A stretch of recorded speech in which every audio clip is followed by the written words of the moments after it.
Hello dear student, स्वागत है आप सभी का समृद्धि सोशलॉजी क्लासेस में। आज की क्लास में हम अपनी पीजीटी की जो सीरीज चल रही थी 500 क्वेश्चन की, उसी को कंटिन्यू करेंगे और प्रश्न नंबर 181 से आज की क्लास हम स्टार्ट करेंगे। तो चलिए बिना टाइम बर्बाद करे अपनी क्लास को कंटिन्यू करते हैं। तो देखिए इसमें 181 नंबर में प्रश्न है, वर्स्टेहन की अवधारणा किसने दी? टानीज, कार्ल मैनहीम, मैक्स वेबर और अगस्ट कॉम्ट। तो ये बहुत ही इम्पॉर्टेंट प्रश्न है। तो वर्स्टेहन के संबंध में मैक्स वेबर बताते हैं, तो इसका जो राइट आंसर होगा वो ऑप्शन नंबर 3 हो जाएगा। फिर उसके बाद प्रश्न नंबर 182 है आपका, किसने कहा वास्तव में व्यक्ति की वर्ग स्थिति ही उसकी बाजार स्थिति है? देखिए वर्ग के संबंध में जो बात है वो आपकी कार्ल मार्क्स भी करते हैं, लेकिन वर्ग की स्थिति को बाजार स्थिति से जो के संबंध में जो बताया है वो आपके मैक्स वेबर ने बताया है। तो इसका जो राइट आंसर होगा ये दूसरा नंबर हो जाएगा। उसका तीसरा प्रश्न है आपका 183 नंबर का 183 नंबर जो प्रश्न है, मैक्स वेबर कहाँ के समाजशास्त्री थे? तो मैक्स वेबर जो थे वो जर्मनी के समाजशास्त्री थे। इसी प्रकार से कार्ल मार्क्स भी आपके जर्मनी के समाजशास्त्री थे।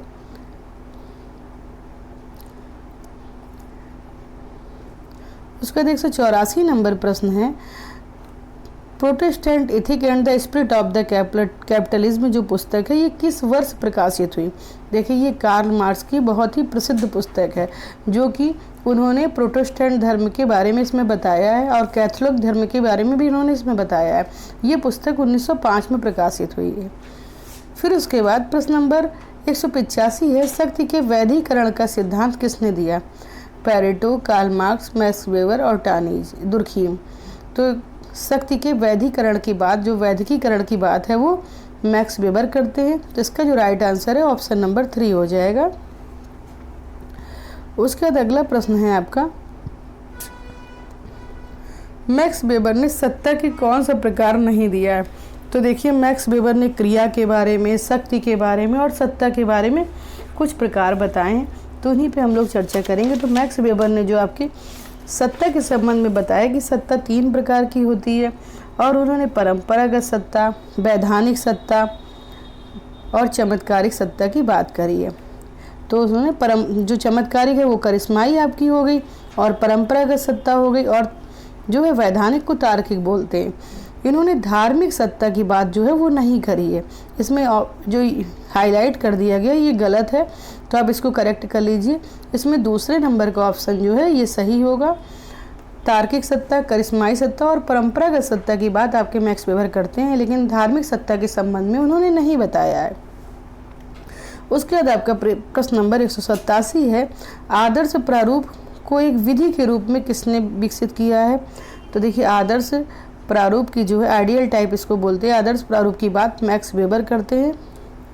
अगस्ट कॉम्ट, किंग्सले डेविस और पार्सन्स इसके ऑप्शन नहीं होंगे, इसमें मैक्स वेबर जो है वो राइट आंसर होगा। उसके बाद 188 नंबर प्रश्न है, मैक्स वेबर ने सामाजिक क्रिया के कितने प्रकारों का उल्लेख किया है? तो मैक्स वेबर ने जिस प्रकार से सत्ता के बारे में बताया उसी प्रकार से इन्होंने क्रिया के संबंध में भी बताया है। तो क्रिया भी इन्होंने 4 प्रकार की बताई है। वो 4 प्रकार की क्रिया आप लोग नोट डाउन कर लीजिए, कौन कौन सी क्रिया हैं 4 प्रकार की।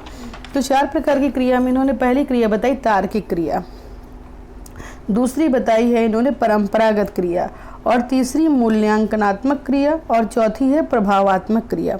इस प्रकार से मैक्स वेबर ने 4 प्रकार की क्रियाओं के संबंध में चर्चा करी है। तो इसका जो राइट आंसर होगा वो ऑप्शन नंबर 1 हो जाएगा।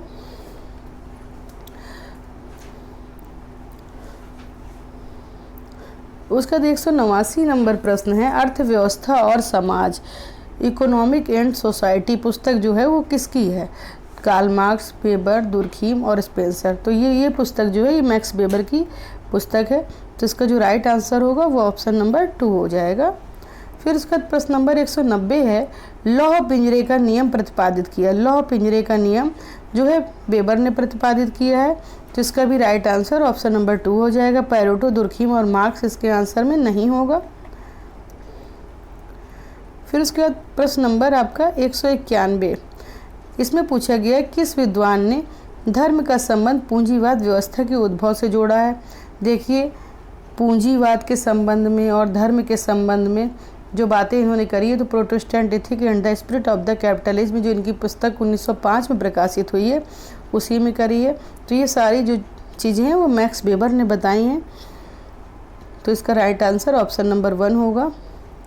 192 नंबर प्रश्न है, निम्नलिखित में से किसने पूंजीवाद के विकास को प्रोटेस्टेंट धर्म की शिक्षाओं के साथ जोड़ा है।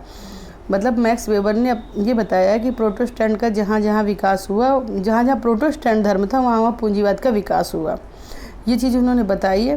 तो ये बात भी मैक्स वेबर करते हैं। ये सभी बहुत ही इम्पॉर्टेंट क्वेश्चन है, तो आप लोग इनको अच्छे से नोट डाउन कर लीजिए। जो समझ में ना आ रहा हो उसको लर्न कर लीजिए, ठीक है। 193 नंबर प्रश्न है, नौकरशाही का आदर्श प्रारूप किसने विकसित किया है। तो नौकरशाही के संबंध में भी मैक्स वेबर ने चर्चा करी है।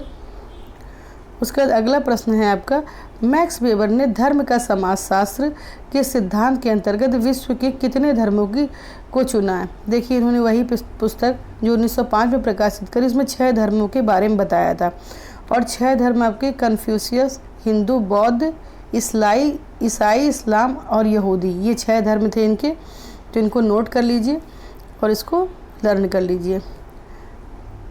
6 धर्म के बारे में उन्होंने चर्चा की, कन्फ्यूशियस, हिंदू, बौद्ध, ईसाई, इस्लाम और यहूदी धर्म, ठीक है। उसका 195 नंबर आपका प्रश्न है, वर्ड रेशनल की अवधारणा किससे संबंधित है।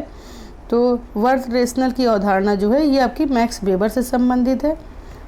चूँकि इस जो वीडियो में है मैक्स वेबर से रिलेटेड क्वेश्चन लिए जा रहे हैं ताकि आपको सारी चीज़ें एक जगह उपलब्ध कराई जाए, इसीलिए अलग अलग थिंकर्स के जो प्रश्न हैं एक एक वीडियो में या 2-2 वीडियो में जिस तरीके से हो रहा है उसको डालने का प्रयास किया जा रहा है ताकि मिक्स ना हो ये सारी चीज़ें, इसके आप लोग इजीली नोट्स बना सकें और उसको समझ सकें।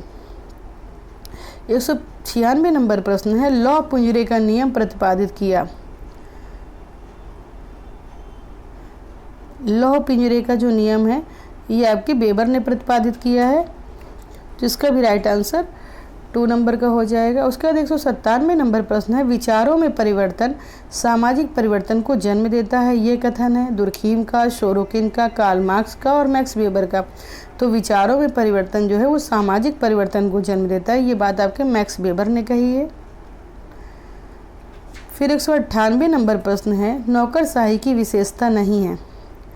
नौकरशाही की विशेषता नहीं है, इसके संबंध में नौकरशाही के बारे में जो बात करते हैं वो मैक्स वेबर करते हैं और उन्होंने नौकरशाही की विशेषता में संस्तरण मतलब उतार चढ़ाव की बात करी है। लिखित नियम होते हैं नौकरशाही में, एक उसका निश्चित ढांचा होता है, लेकिन उनमें मौखिक संचार नहीं होता, ठीक है। मौखिक संचार नौकरशाही में नहीं होता, इसमें जो चीज़ें होती हैं वो आपकी औपचारिक होती हैं। तो संस्तरण, लिखित नियम और निश्चित ढांचा ये सारी चीज़ें नौकरशाही में शामिल है, लेकिन मौखिक संचार इसमें शामिल नहीं है। फिर उसके बाद 199 नंबर प्रश्न है, अधिकारी तंत्र से किन मूल्यों का ह्रास होता है। आधुनिक मूल्यों का, सामाजिक मूल्यों का, राजनीतिक मूल्यों का, परंपरागत मूल्यों का। तो अधिकारी तंत्र से जो है आपके परंपरागत मूल्यों का जो है ह्रास होता है।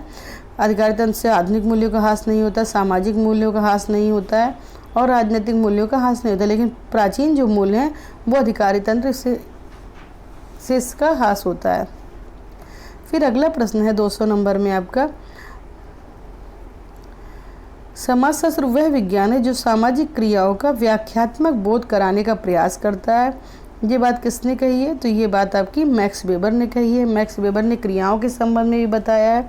उन्होंने जो 4 प्रकार की क्रियाएं बताई हैं उसी में उन्होंने ये परिभाषा उन्होंने भी दी है कि सामाजिक क्रियाओं का व्याख्यात्मक बोध कराने का प्रयास किया जाता है। तो इसका जो राइट आंसर होगा ऑप्शन नंबर 1 होगा। तो ये क्लास आपको कैसी लगी इसके बारे में कमेंट सेक्शन में कमेंट करके ज़रूर बताएं। अगर ये क्लास आपको अच्छी लगी हो तो इसे लाइक करिए, शेयर करिए और अपने फ्रेंड्स के साथ सब्सक्राइब करिए। Thank you.